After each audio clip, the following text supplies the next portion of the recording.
What is good? We're back, and the Nerd Super Bowl has commenced. Dun, dun, dun. Got the first round of the NFL draft in the books. We got Big D live in studio. We got Colt. How you doing, bud? Good to see you.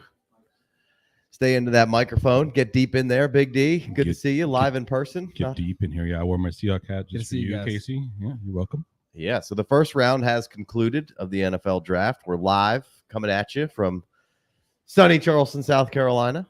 Gorgeous. Brought the boys in, had some fun last night. So we're going to use a super flex tight end premium mock draft to kind of digest what we saw last night on, as far as, you know, and what everybody cares about, fantasy football. There's obviously a whole bunch of stuff that went on, but we want to use this as a medium to discuss kind of how we see things, and you know, we'll see where we kind of rank these guys out. So we'll have a little one-round rookie draft here, super flex tight end premium, and we'll go around the room here, and we'll pick three at a time, 4 chances here. So Colt, why don't you start us off?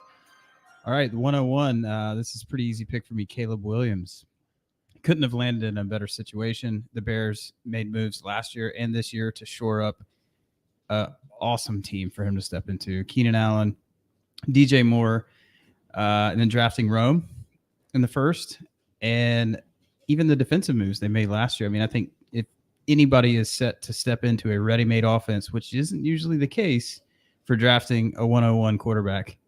So I'm hyped about Caleb. Arm strength, escapability. Mm-hmm. Yeah, no, I'm right there with you. There really isn't much that would knock me off the Caleb Williams pedestal here, or knock him off the pedestal rather. You go and you get Odunze at 9, which some people were saying, hey, maybe they will, maybe they won't, but they did. And you got Keenan for a year.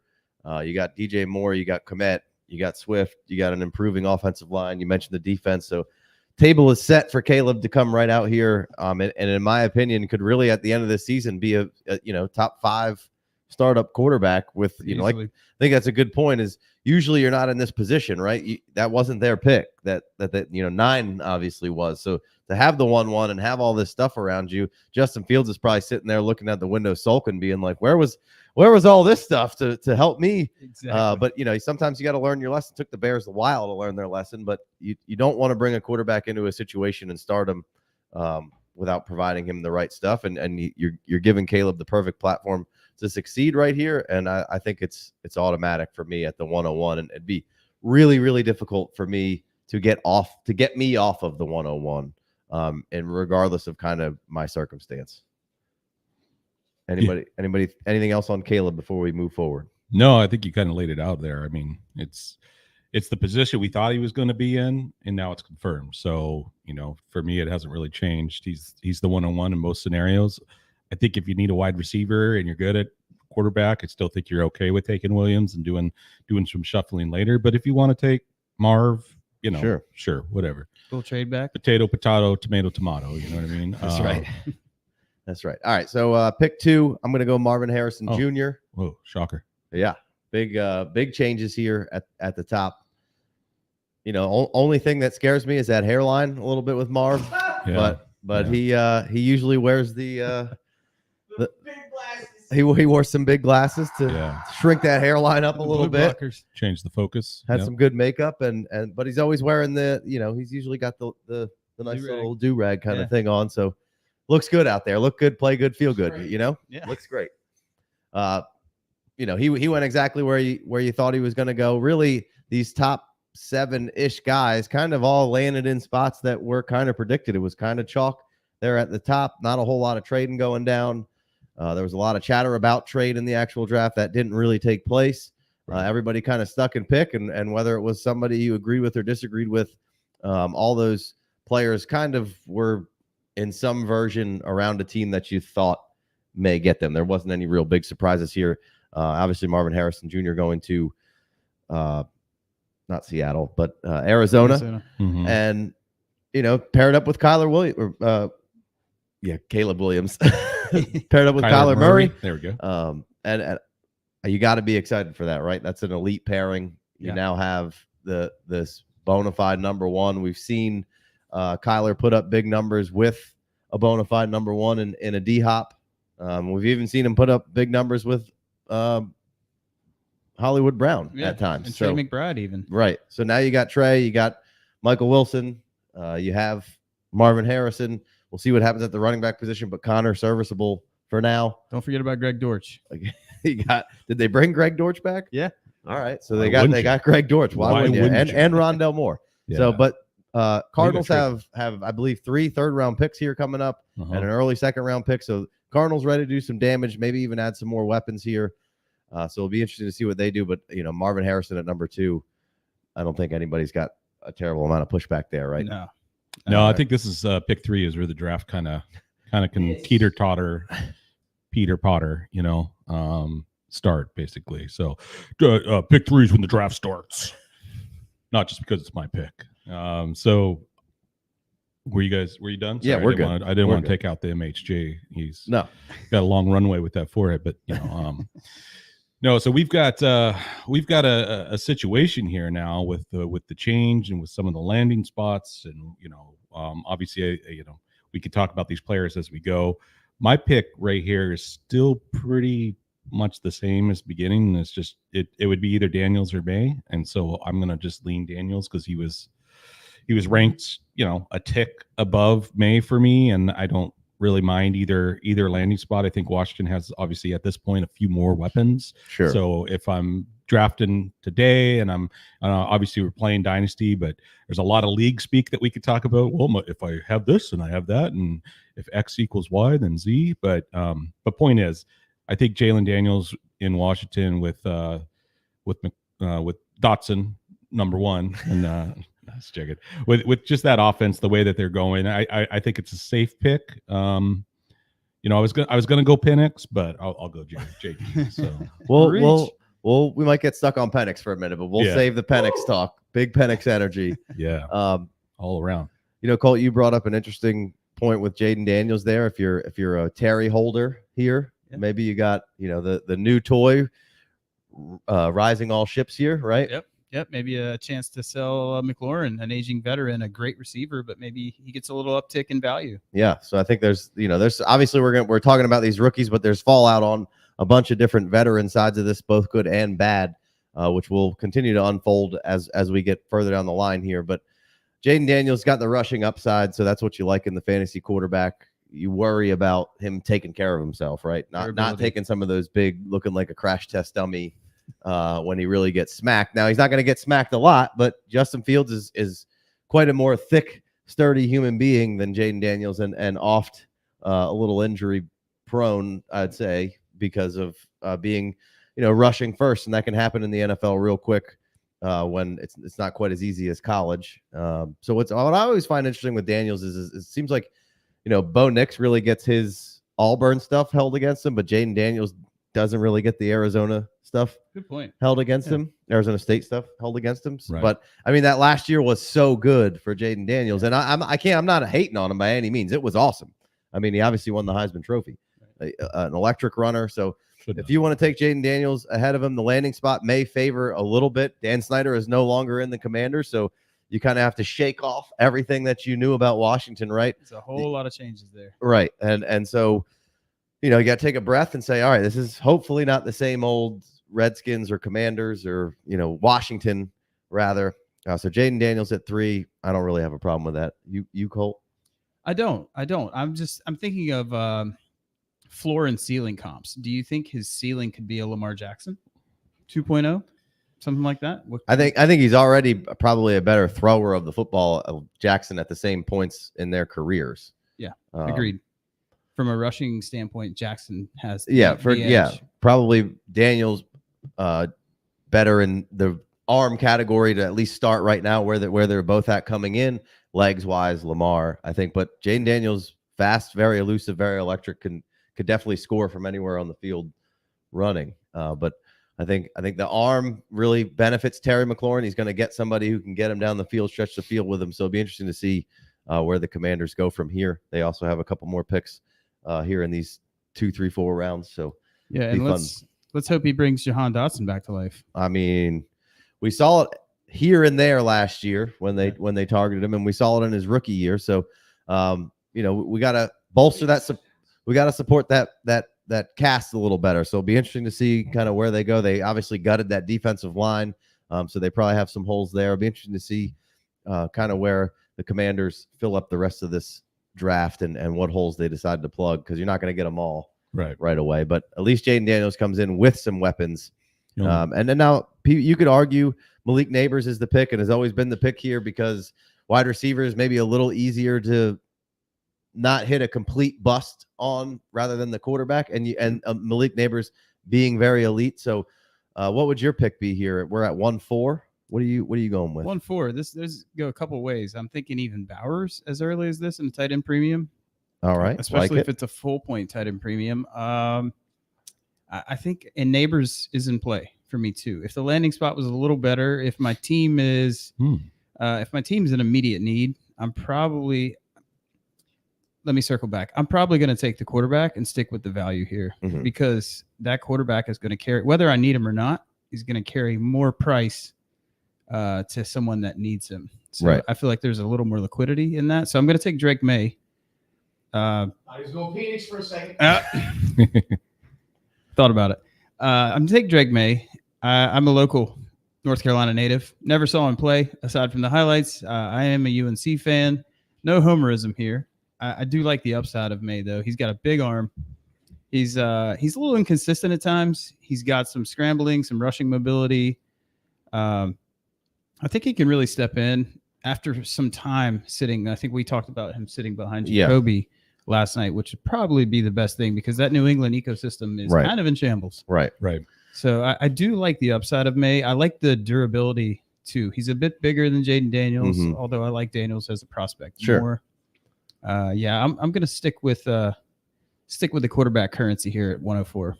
Yeah, I would tend to agree. I'm going Maye and Jayden Daniels. I'd probably flip flop those two around. If you, like I said, if you wanted to go Neighbors at 3 or 4 here, I can't argue with you.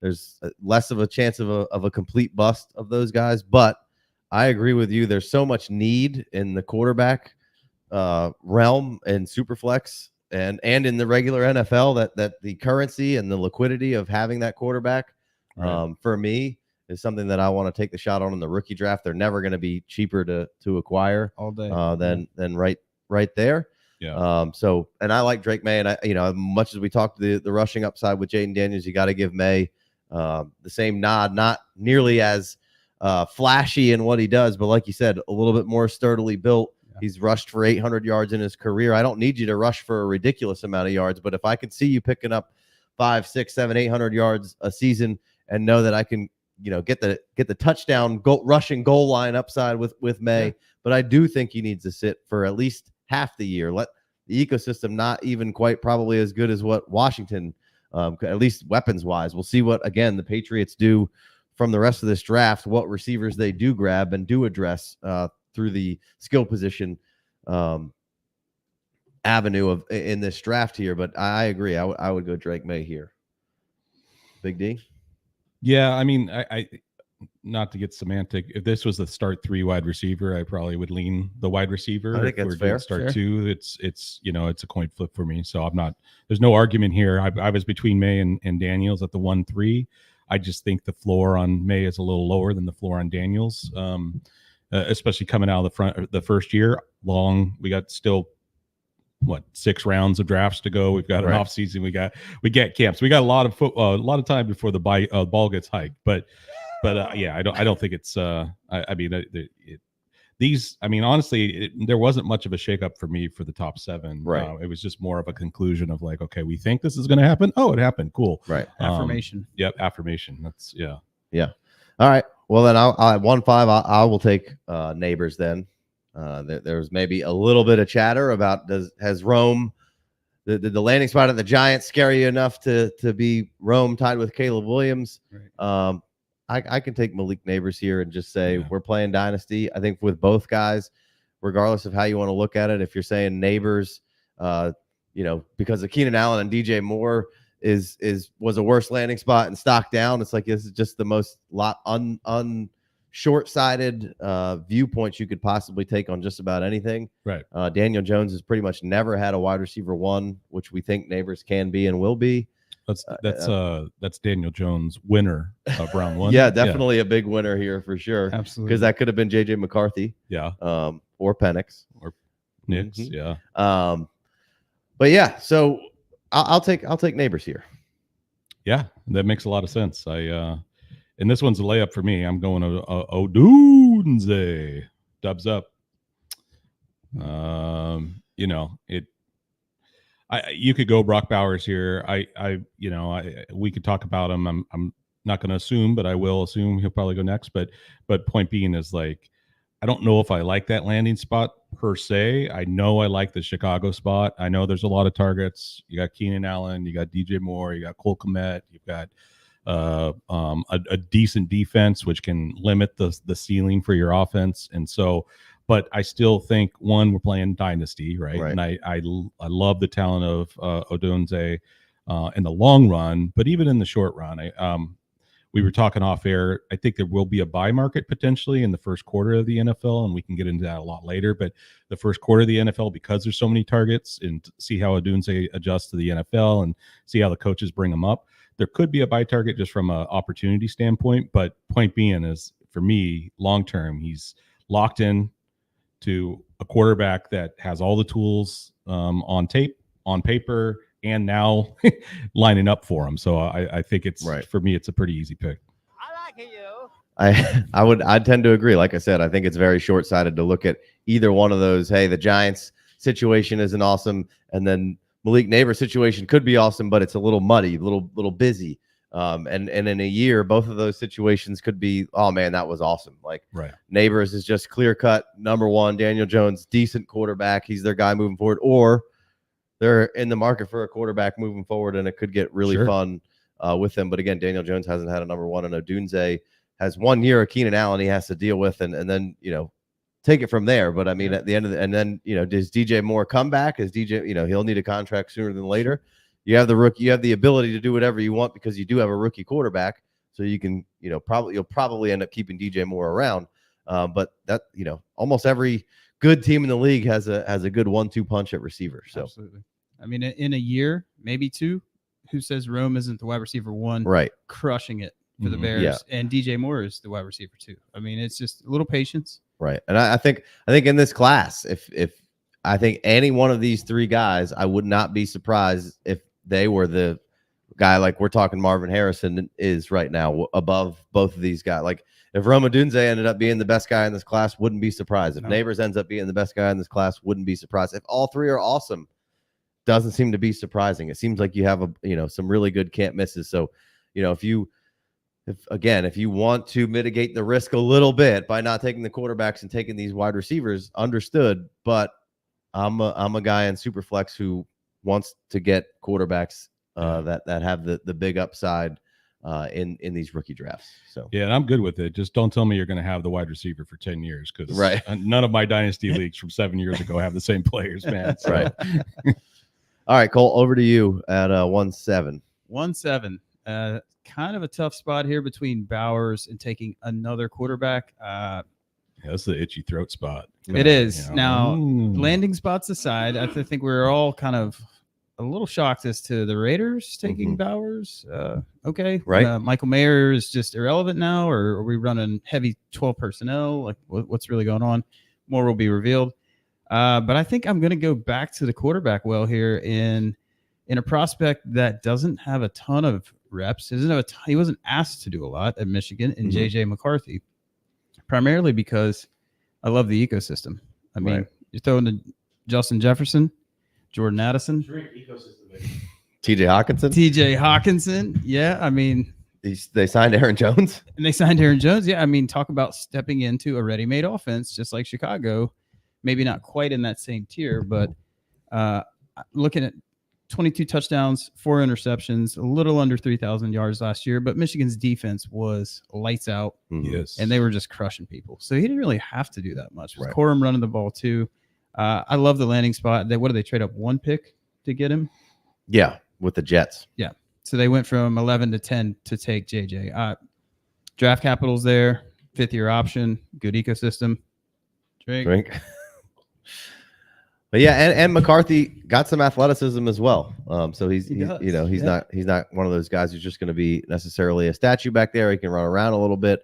You know, if Bauer would have went to Indianapolis, would have went to somewhere that you feel good about the starting quarterback or the ecosystem a little bit better, Brock Bauer seems to be the only person that got a little, you know, chink in the armor here for his value of how everybody perceives what could be. Again, Right. you know, Gardner Minshew out there it might be awesome. I mean, he kind of gets locked onto one guy, it seems, which will probably be Devontae Adams.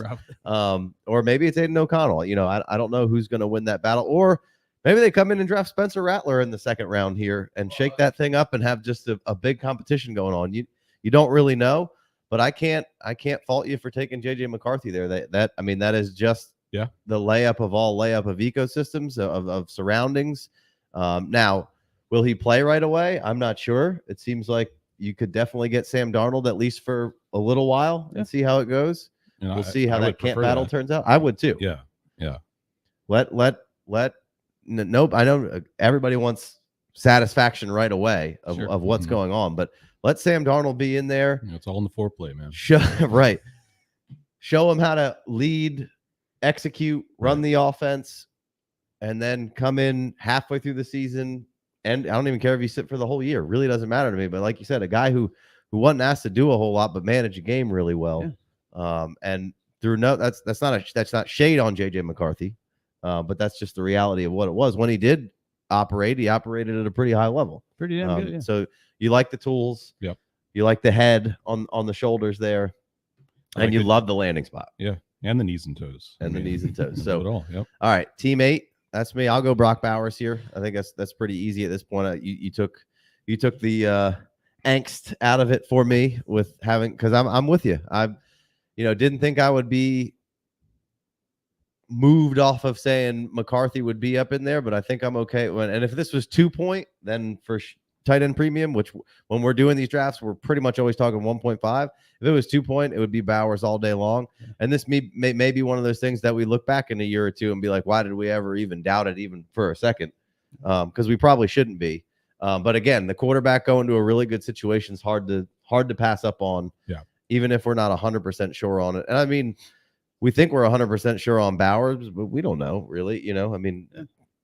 Shit happens. Production monster at Georgia. Right. That guy's just built different. And they're just coming out with he ran 21.8 miles per hour in a touchdown that he had last year, which would have been like 6th fastest in the NFL or something like that. Yeah, so it's ridiculous. He didn't test or anything, and you don't know how much speed he has, but I mean, how much speed he has. But he's going to come down to how they use him, how they deploy him, what they do with him, because he's definitely more on that wide receiver side of the tight end thing than your traditional OG hand in the dirt tight end, which Maye kind of fits that profile a little bit more. So it'll be interesting to see kind of how they deploy him. Is it going to be a little bit more wide receiver like? Are they going to be running 11 and a half? Kind of having Bauer out there as part of the 11, and Maye with it in line. You're going to play the old Bulls offense, triangle offense. So, Adams, Maye, and Bowers. So So does Maye come on the field when they kind of switch up the offense a little bit, and Bauer's the guy who always stays out there and they do different things with him? It'll be interesting to see kind of how they deploy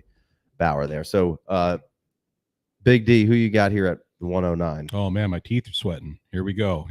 No, I think I'm going to go Brian Thompson Jr. Went to Jacksonville. I don't mind the landing spot at all. Anybody who knows me knows I'm a huge Christian Kirk fan, but I'm well aware that Christian Kirk is not a number one alpha dog in an offense. He can step into that role from time to time, but he's much better as a 2. And BTJ was my number 4 film and analytics guy in my ranking, my personal rankings. And so for me, I don't mind the landing spot at all. I don't mind the upside. You could definitely go a quarterback here, but in my mind, pick 9. I'm competitive. I probably want something out of the gate. Bo Nix and Nix would not be the pick for me personally because I'm just not into him, but I could understand somebody possibly going that route just because of coming out of the gate production. But yeah, for me, it's Brian Thompson or Thomas. Sorry.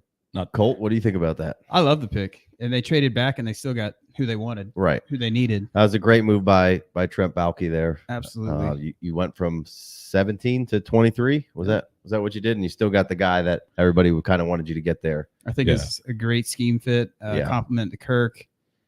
And I think this is going to be the tricky. Is it landing spot, right?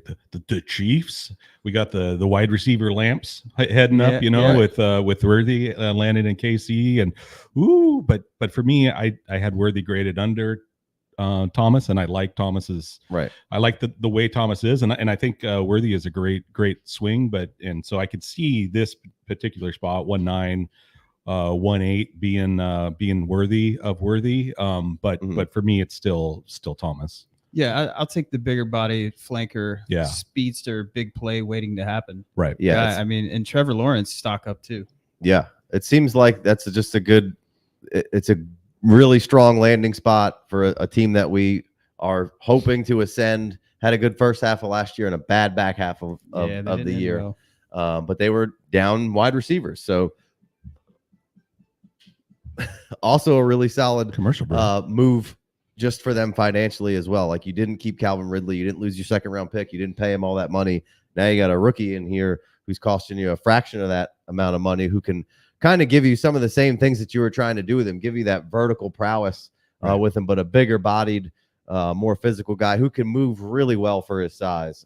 He's definitely more than just a vertical threat, but that's what we know for sure that you can get out of him of a rookie year. So I could see this rookie year being splashy, being games where it's like, oh, Brian Thomas didn't do a whole lot. And then other games where Brian Thomas scored 2 touchdowns and had 140 yards on, 7 receptions. Right. So I could see that going either way. I may have gone a different route there, but we'll save that. Colt, what would you be doing here at pick 10?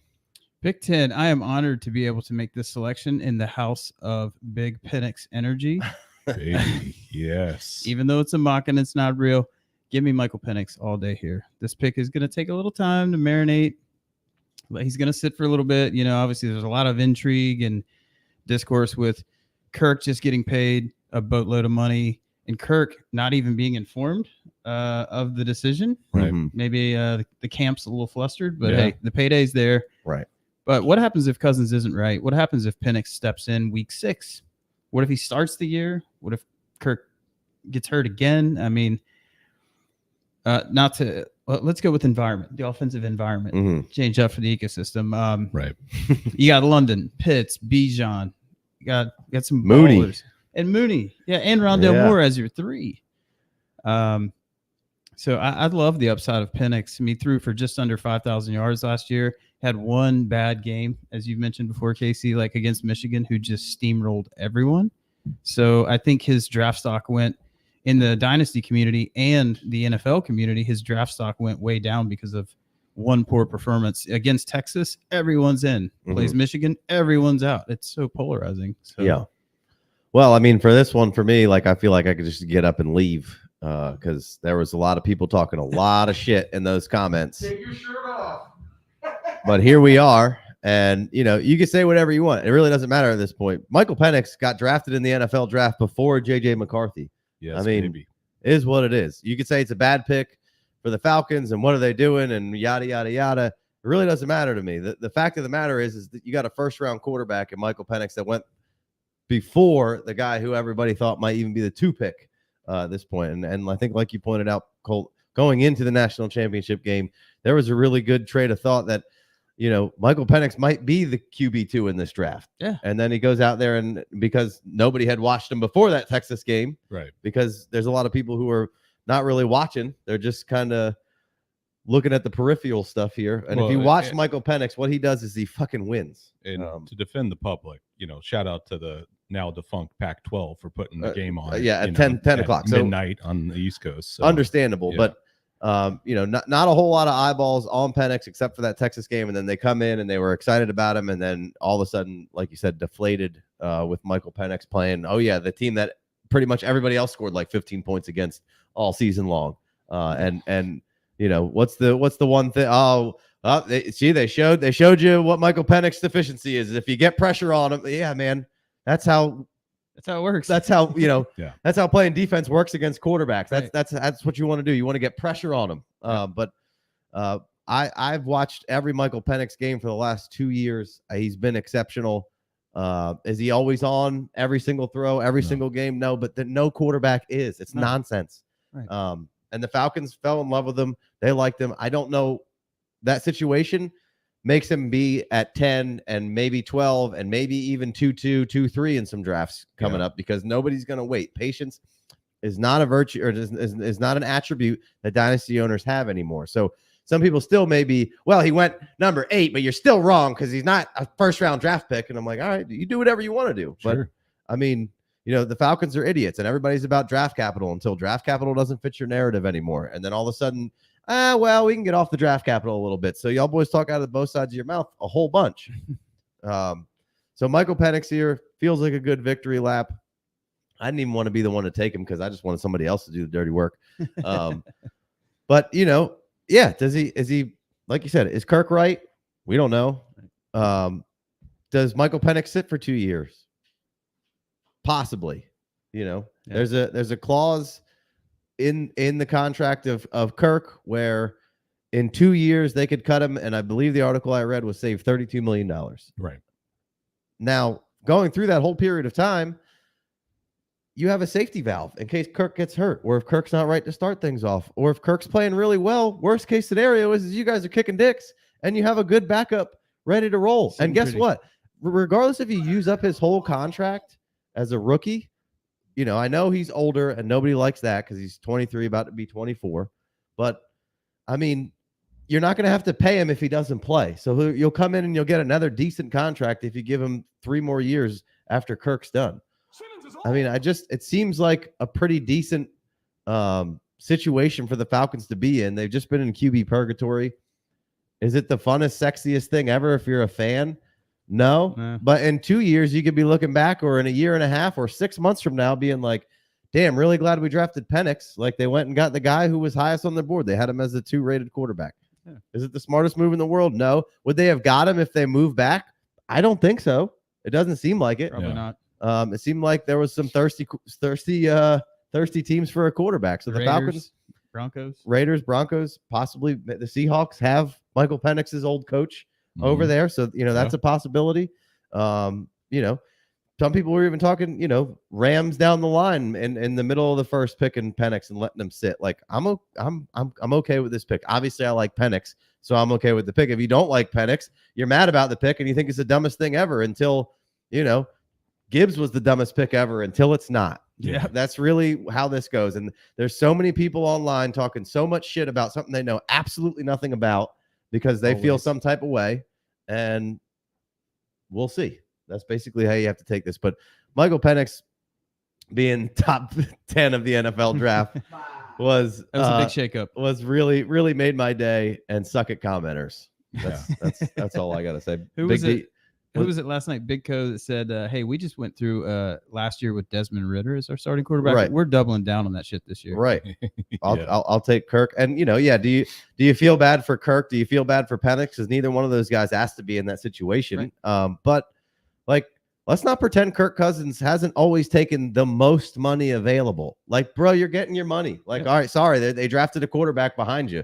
Fucking get over it. Play some good quarterback then. And like, I don't want to hear shit about you being upset about it. Dude, you're fine. You've made hundreds of millions of dollars. You've taken as much money everywhere you've gone and gotten guaranteed contracts, which good for you. Mm-hmm. But don't come on the other side and be like, oh, our camp is flush. Shut the hell up. Yeah. Just shut up. Play quarterback. Absolutely. Go do your job. Yeah. Do your job. Do your job and he won't play. Yep. Or I don't know. I see it. Yeah, it's tough to spend your top 10 pick on something that you might not see for, a year. Maybe 2, but I don't think there's any more than 2 years that Penix sits on the shelf. I really don't. So he'll be 26 when he starts then. Okay. Yeah. I know all the nerds that can't. There's no way he could be good because if he's starting at 26, I just don't care. Can you play football or can you not play football? I think Michael Penix can play football, and I don't give a shit if he's 26 when he starts his first game. It really doesn't matter. So if they get 10 years out of Michael Penix, he'll be 36 when he retires. Like, what are we talking? Okay, It adds up. great.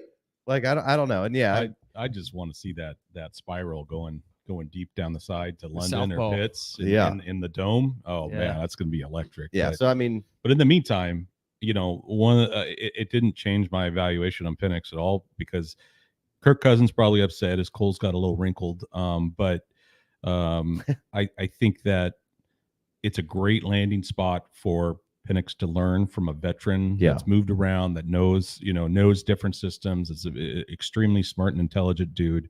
He's going to be frustrated or whatever I can't remember what the comment was, flustered, what the quote was, but point being is, like, he's also a professional. I think everybody on Kirk Cousins' side, everybody loves the dude, right. From his teammates. So I don't think he's going to hold it against Penix, like an Aaron Rodgers might, Right. So it's a great lineup. I mean, it's kind of like Odunze going, and Daniels is going to, Neighbors is going to the Giants, but there's nobody else around him that's really there to help coach some of that little stuff that happens in the NFL. Right. Odunze going to the Bears with DJ Moore, who's a veteran at this point, even though he's still pretty young.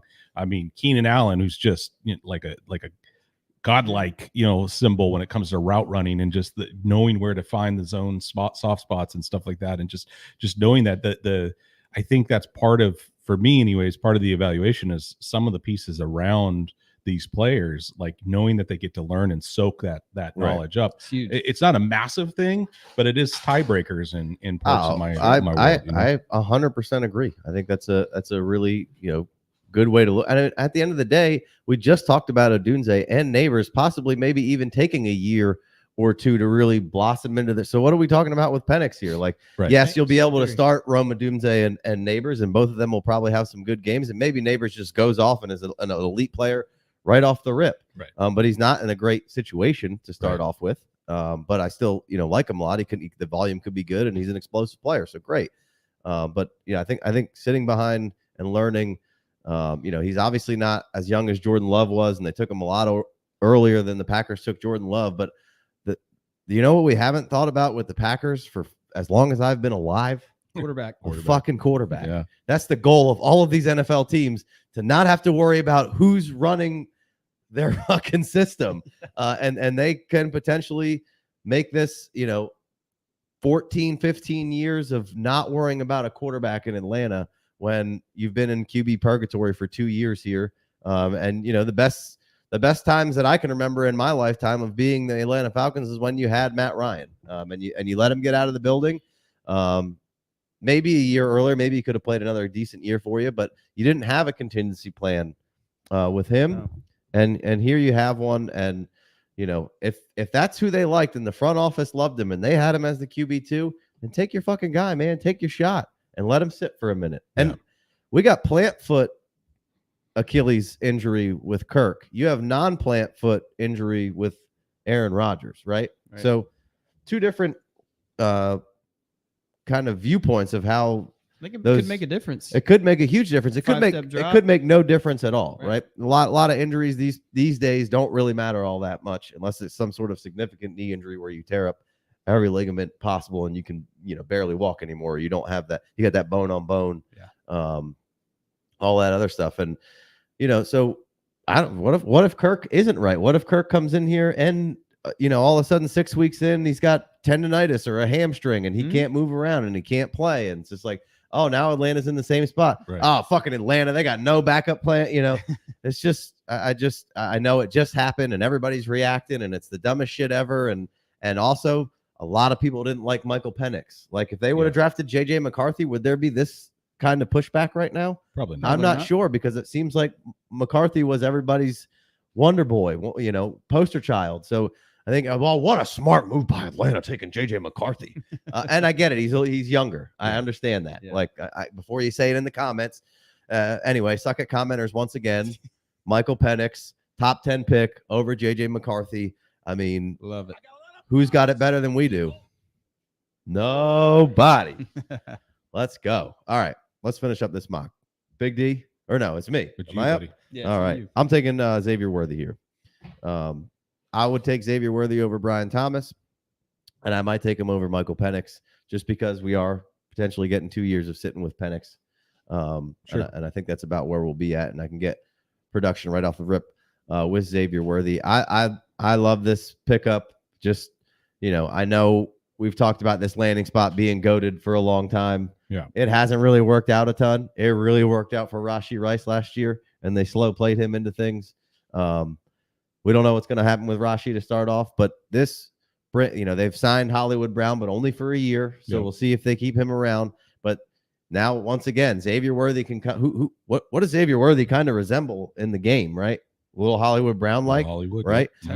So you're coming right in. You're getting a guy who has a similar skill set to you, who's had success in the league. Now you can bring this vertical game back to Kansas City that Patrick Mahomes has been playing point guard for the last couple of years. Yeah. Right. Right. When we saw him first attack, it was vertical. They're so explosive. And that was a good thing to start off with. It's easy. You got the best receiver and the best tight end in the game to come in. Then you lose the best wide receiver in the game after you've developed yourself into the system, right? For them. And now you're coming back and, hey, we're going to build this thing back. A couple of these things didn't really work out. They still have Kadarius Toney. I mean, shout out to Kadarius Toney. Yeah. But now you got Rashee Rice. You have Hollywood Brown, and you're putting so much speed back on this field. You're stressing so much of a defense out. I love Xavier Worthy. I could give a shit less about his breakout age. That has nothing to do with why I like Xavier Worthy. I like Xavier Worthy because the way he moves around on the field. Dynamic as hell. Right. And yes, has he dropped some balls? For sure. That is a fixable trait. But what's not fixable is how fast he is, and he is in no way like any of those other speed merchants that we've seen over the last couple of years that get drafted solely on being that fast. He is an actual wide receiver that happens to be that fast. In my opinion, he is nowhere near your John Rosses and Henry Ruggs. You don't have to develop the wide receiver part of his game. Yeah. It's there. He can run the routes. He can get you on screens. I think he's pretty physical for how small he is and underused vertically. I think he's a lot closer to Deshaun Jackson than John Ross. Right. Good comp. So as far as playmaking abilities and ready to roll, the field, but also route runner, like where he's a decent route runner. And John Ross, who also shout out UW, he wasn't the greatest route runner. He just could run really fast. Ran. Same with Ruggs. So, But there's the infamous whip route from Worthy that everybody's seen that he just bricks, right? Mm-hmm. But God damn it, he roasted that motherfucker so bad. But then there's also a screen in the Oklahoma game, might have been a year or two ago, where he catches a screen behind the line and just bullies a few dudes and then is gone. Yeah. You got a punt returner here. Special teams, I was getting ready to say that's another subtle, could be a +6 on your So I think people I love the 6'4" big guy and Brian Thomas, but I feel like when both of those guys take the field, what's more likely to have a bunch of highlights really quick, really soon? Xavier Worthy, right? Yeah. I'm not trying to. Brian Thomas is huge and fast. Like, I'm not trying to take anything away from him. He's on the Jaguars. The other guys with Patrick Mahomes on the Chiefs. So that may be. And I already honestly, it's not even Patrick Mahomes for me. It's Andy Reid. Right. And I already had Brian Thomas, Xavier Worthy, and Ladd McConkey in the same tier. Yeah. So the fact that Xavier Worthy went to the Chiefs and Brian Thomas is a good landing, not much movement there, still staying in the same tier. Ladd McConkey TBD, right? We don't know where he's going to land yet. We don't know what the draft capital is going to be. So we need to wait a second. Yep. I'm not putting Ladd McConkey back in here. We can take a breath and we can wait, but I love Ladd McConkey. Now, the question is this Ricky Pearsall coming into this 12th spot for anybody for landing in the 49ers and getting the Debo stamp of approval? And CJ Stroud went on for 3 minutes about this man last night when they picked him live on air. He got all upset and he was like, that's the guy I wanted. He's basically like Tank Dell, but bigger. Mm-hmm. He's got all those same kind of movements and this crazy rocker step and knows how to utilize all these things. Of course, the Niners are really excited about it. So is the last pick in the draft, is it Nix or is it Pearsall? Because I'm sure it's not Xavier Legette. Yeah, I know you like Xavier Legette. I do. I love Legette, and shout out to Legette because he's my favorite wide receiver just from a person perspective coming out of this draft that I know of. I'm sure there's great people in the draft, but some of the stuff he went through. But it's a really hard spot for me because it's either I draft a Duck or I draft a 49er. It's like unbelievable. But no, I'm going to go Ricky.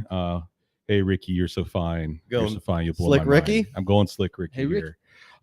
My thought process behind this is like, I probably should go Bo Nix. I just really like, not because he's a Duck. I said that kind of sarcasm, but I also I'm not into his game as well. And I don't know what the hell is going on in Denver.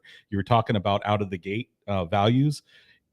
I mean, if you look in Denver, I don't know if Sutton, I don't know where the contract situation is. There's just so much weirdness going on there that I feel like if I'm a contender, I feel like Pearsall could, and there's, again, I said this earlier, but there's a long runway before we hit actual scoreboard stats. But I just think the draft capital. Denver doesn't have a 2 either, I don't think. I don't think so. And the draft capital for a San Francisco wide receiver in that offense, I mean, even if it's the Penix situation where he's going to have to kind of be in the background, or the Odunze situation is a better comp because they're both wide receivers. Should have said that. But even if he's kind of in the background that first year, I still think he's got enough flash to bring that ceiling flex play upside and potential more, especially if Debo or Ayuk leaves, or if they somehow get off Kittle. I mean, there's a lot of variations that can go and make it wide open for that offense. But I just like the offense in general. So the fact that they put first round capital on that, made me feel like the Hawks should have took another corner. But it's good. So Ricky's my guy for this pick. How about you? What are you thinking here? I'm probably going Knicks, but I think I would go Knicks as well. Again, just on the Superflex currency market. I do like Pearsall here at the 112. I love the landing spot with San Fran, the coaching staff, the offensive scheme, the line, the weaponry. I mean, San Fran is a monster. This guy could be a total monster. And who's to say they don't move Ayuk? I mean, there's been a lot of buzz about that. Me personally, if I'm Shanny, I would not. Yeah, I wouldn't move any of those guys. But can we see Pearsall getting some meaningful snaps midseason? At least I'd love to see that. I think I would probably lean the quarterback at the 112, but I'm down with this pick for sure. Yeah, I'm not staunchly saying I would for sure take Knicks, and there's probably some other guys and to get some landing spots here. We still have Ladd and AD and Franklin, who are all out there with landing spots, and we have the couple of running backs that we could see here in day 2. Day 3, who could vault up in here. But I do feel like Knicks getting paired up with Sean Payton, who kind of is in the same vein of how Sean Payton would like to run an offense, right? Completely different than what Russell Wilson does, right? What Bo Nix is he's death by 1,000 paper cuts, right? Yeah. Which he likes those, which we saw the best year ever coming out of Bo, and Bo Nix is another one. Like, we don't even talk about Bo Nix at Auburn. We threw that away. Right. That doesn't matter anymore. He's like a decade ago. He's a top 15 NFL draft pick. And for the draft capital alone, I'll take him wide receiver wise. But if you watch that Oregon offense this year, it was a lot of short stuff and a shot.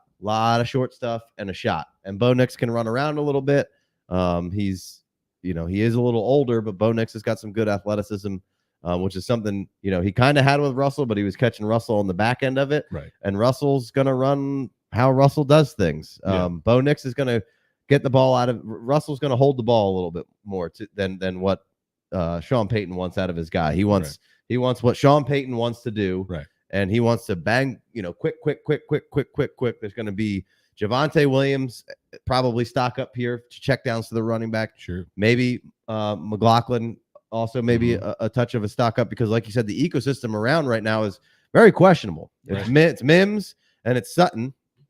I don't believe they have a second round pick. And they got a lot of holes to fill, which is kind of the thought process of you going Pearsall over Knicks of just, I can't see any way around how you can't start Knicks right away, right? It's not like they have, you say what you want about Sam Darnold being in front of JJ McCarthy. Like, he's fine.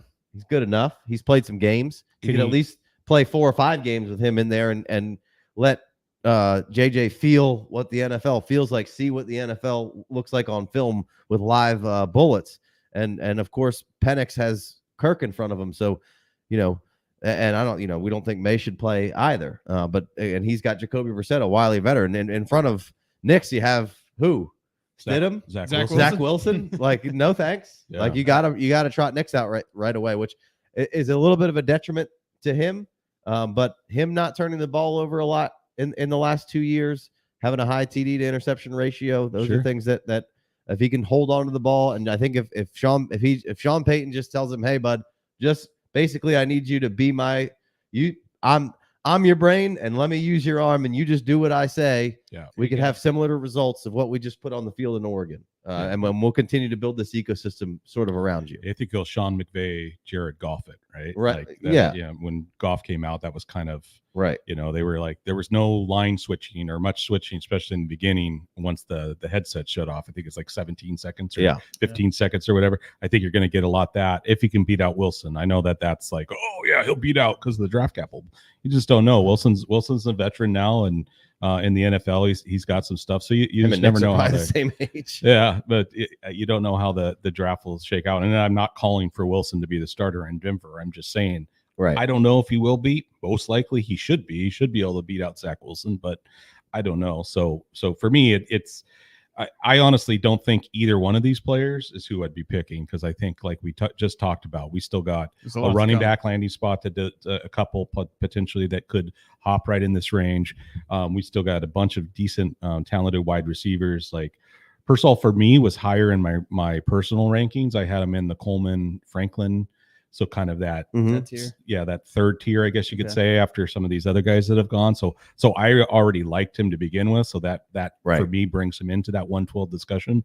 But I mean, right now the Bills are on the clock, right? They go Ladd, or they go AD Mitchell, Franklin. Mitchell. I mean, all Keon of a sudden, Coleman, maybe even. I don't know. I know people are kind of out on him, but if he goes there, you have to start to reconsider maybe a little. Yeah, and so for me, I think the winner of this draft with all these first-round quarterbacks, when we're talking from a fantasy perspective, is your championship teams, because picks 10, 11, and 12 and the 201, the 202 just got really interesting. It was 107, and if you didn't have 107, you had 108, 109. But now just doing this draft and looking at paper and seeing all these quarterbacks go early, which I think that this is a pretty common style as of right this second. Again, lots of stuff to happen. We got a lot of rounds to go. There's still deals that could be made, yada, yada, yada. But I think for me, 1-9 through the 112, because of how the first round of the NFL draft went, definitely had a value pushed boost. Everybody up. Yeah. And those second rounders are going to be even more valuable too. Right. Yeah. Yeah. I think that's a good point. You got the good teams, getting really, really solid shots or really good boosts in value to move around and get either veterans or a stockpile of picks here and further help you into your winning years here. Well, and with the Bills traded out twice. Right. There's nothing to say they won't trade out of this pick again. Right. And I think they already came in with 9 or 10 picks. So they had a bunch of fifth rounders. So they're trying to stock. They had a lot of holes on defense that they let go of a lot of players. So they needed to do a lot of things. Wild that you let your adversary, who's your biggest rival in the AFC right now, get Xavier Worthy. So beyond me. I don't know if that tells you that they don't think very highly of Xavier Worthy, or they were like, you just let them boys get a crazy weapon that, you could have taken, or you could have traded that pick to anybody else if there was any interest for maybe even less to just keep him off there. But that was a pretty wild turn of events there for them to do that and then move back again with Carolina, one pick. But I agree with you. If Buffalo gets a hold of somebody like Ladd or AD Mitchell, that's going to definitely vault those guys up into this first round conversation. Running backs get good landing spots. Those are going to vault up into this situation. So we thought Pearsall was a end of the mid-second, end of the second, top of the third pick, and now all of a sudden he's vaulted right up to the top of or the bottom of your first round. So that's kind of how this all goes, right? A lot of people like Pearsall, but there wasn't a whole lot of people ready to put him all the way up here. And now we're here, and this is what happens. This is what happens when we start getting more pieces to the puzzle. We get some good movement here. Nix was never in the first round, really. Always talking about it, but never putting him there. And now you have to strongly consider Nix and Penix, whether you hate it or love it. You got to kind of consider Penix in there as well. So I think big winners, late round draft picks. Big winner Daniel Jones. getting nobody in there. So we'll have winners and losers to come here. We got second and third round. Going to be a lot of fun tonight. And then, of course, Saturday, we have all the rest of the picks, which, just because your favorite guy didn't go in the first round or doesn't go in the second or third round doesn't mean he's dead either. There's plenty of guys. I know that everybody likes to tell you that they got to have this certain draft capital, and it's like every year we're talking about Amon-Ra St. Brown who just got paid, and we're talking about Puka Nakuas, and we're there's even Justin Jefferson. He's still a first round pick, but he was the last receiver I believe drafted in the first round through in that particular draft. You know what I'm saying? Like they took Jalen Reagor ahead of him, right? So like he was not like he was the everybody's got to have Justin Jefferson. Like you know what I'm saying? Like still a first round receiver, get it? But like people weren't jumping up and down. Got to have Justin Jefferson. So these studs, they come. I mean, AJ Brown was let him marinate, right? So we're all right here. It's going to be an interesting round 2, round 3, round 4 because I mean I'd love to know the historics on 9 defensive players in the first round. I mean, that seems super light. Yeah. You know what I mean? Like just from a historical perspective. So I think there's still a good chunk of, I know this wasn't a high defensive talented class as comparison to the past. And there's a lot of great offensive pieces. Obviously we're talking about most of them here, but my point is like, there's going to be some spots I think pushed down because there's just a lot of like, there's still a couple corners out there that are great. There's still some defensive line help. There's linebackers always go late because of how the game is played now, but there's still some okay linebackers out there, you know, decent linebackers. So it's just, and the reason why I bring that up, again, this is a fantasy show, but it's important because when you talk about landing spot, and you talk about metrics, you got to put flavor to that text. You got to put flavor to those numbers. Like we talked about Leggett, like his breakout age was really late, but he also had a really rough childhood in his teen years, right? And so sometimes those things you got to, if you want to hit the mean, but remember the mean is the average. And if you only play average, you're not going to win championships. So there's got to be times when you take your shots. You're not going to get Pittman. You're not going to get Amon-Ra St. Brown. You're going to turn your nose up at those guys. Right. And it's going to, it can come back and get you.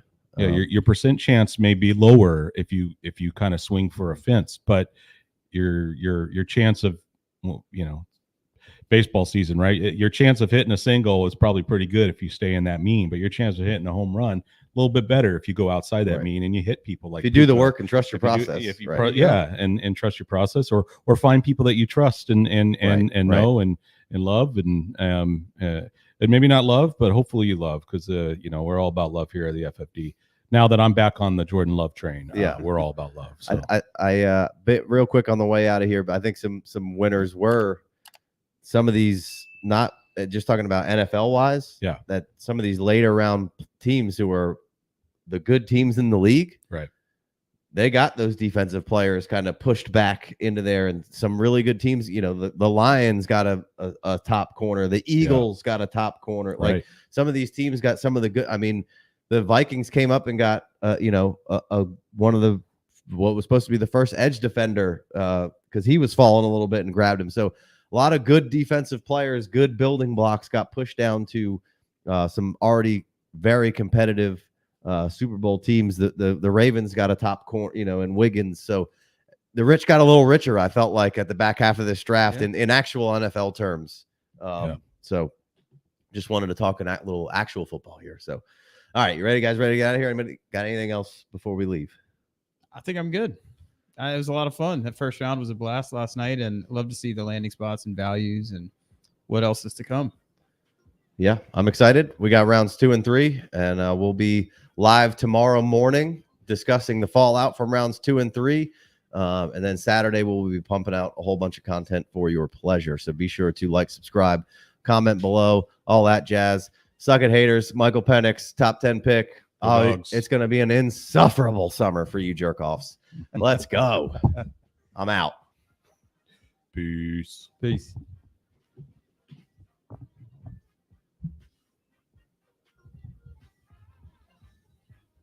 That was a blast. Sorry.